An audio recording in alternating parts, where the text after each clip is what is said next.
Hi வணக்கம் and welcome to cooking with Sumathi Durai.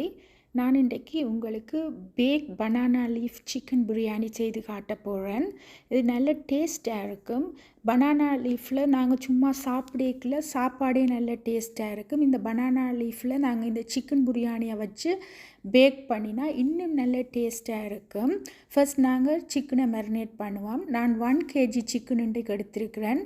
Salt, Jaffna curry powder, turmeric powder, garlic ginger powder போட்டு நாங்கள் marinate பண்ணி ஒரு சைட்டை வைப்போம்.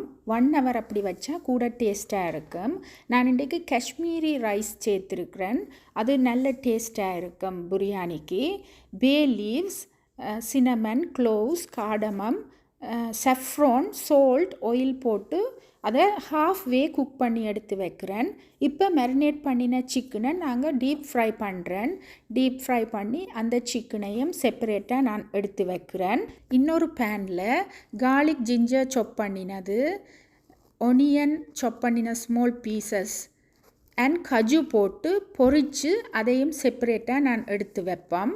இனி இன்னொரு பேனில் garlic ginger, ஒனியன், டொமேட்டோ சேர்த்து ஆயிலில் வதக்குவோம். இப்போ சோல்ட்டும் ஜெஃப்னா கறி பவுடரும் போட்டு ஒரு கிரேவி நாங்கள் செய்ய போகிறோம். போட்டு ஒரு கிரேவி ப்ரிப்பேர் பண்ணுறோம். இந்த கிரேவிக்குள்ளே நாங்கள் ஃப்ரை பண்ணி வச்சுருக்கிற சிக்கனையும் அந்த கஜு, garlic ginger, ஒனியன் ஃப்ரை பண்ணினதையும் போட்டு இந்த கிரேவியை நல்லா மிக்ஸ் பண்ணி ஒரு 5 minutes குக் பண்ணுவோம். அதுக்கு பிறகு நாங்கள் எல்லாம் மிக்ஸ் பண்ணிவிட்டு இனி நாங்கள் பனானா லீஃபை எடுப்போம். அதை நீங்கள் 2-3 பனானா லீஃபை அந்த ட்ரேயில் பரப்பி வச்சுட்டு அதுக்கு மேலே கீ நல்லா பூசுங்கோ.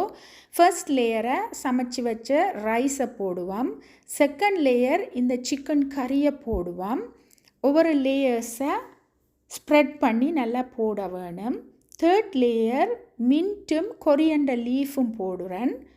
திருப்பி அகெயின் அதே மாதிரி ரைஸும் கறியும் மின்ட்டும் கொரியாண்டர் லீஃபும் ஸ்ப்ரெட் பண்ணிவிட்டு மேலே டொப்பில் கீயும் saffron ஒரு பிஞ்சும் ஸ்ப்ரெட் பண்ணி போட்டுட்டு இப்போ வாழை இலையால் நல்லா இறுக்கி மூட வேணும். 2-3 வாழையில் மேலே போட்டு மூடிட்டு அலுமினியம் ஃபாயிலால் டைட்டாக ரேப் பண்ணுறேன். நான் ரேப் பண்ணிவிட்டு பேக் பண்ண வேணும். 30 to 40 minutes நல்லா பேக் பண்ணினா பிறகு ரெடி ஆகிடும். நீங்கள் அப்படி ஓப்பன் பண்ணிக்கலையே நல்ல ஸ்மெல் வரும். டேஸ்டியான baked banana leaf biryani ready ஆகிடும். நீங்களும் இதை வீட்டில் ட்ரை பண்ணி செய்து சாப்பிட்டு பாருங்கோ. உங்களுக்கும் பிடிக்கும் கட்டாயம். இந்த வீடியோ பிடிச்சிருந்தால் லைக் பண்ணுங்கோ, சப்ஸ்கிரைப் பண்ணுங்கோ, கமெண்ட்ஸ் எழுதுங்கோ. Thank you so much.